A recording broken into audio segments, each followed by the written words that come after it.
कि ठीक है, हमारे नजदीक इस वक्त अपनी हेल्थ, उसकी वैल्यू हमारे लिए 1 है। उसमें एक अच्छी एजुकेशन हो गई तो 10 हो गया, फिर आपने डिग्री हासिल कर ली 100 हो गया, जॉब मिल गई 1000 हो गया, घर बन गया 10,000।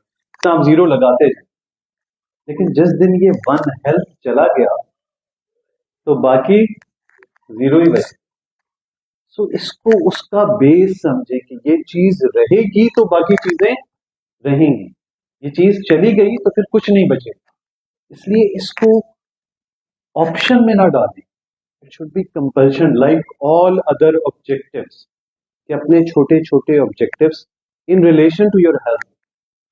कोई ऐसा नहीं कहता है कि आज आप कुछ नहीं कर रहे तो कल से आप माइक्रो मैन बन के सब कुछ करना, नहीं।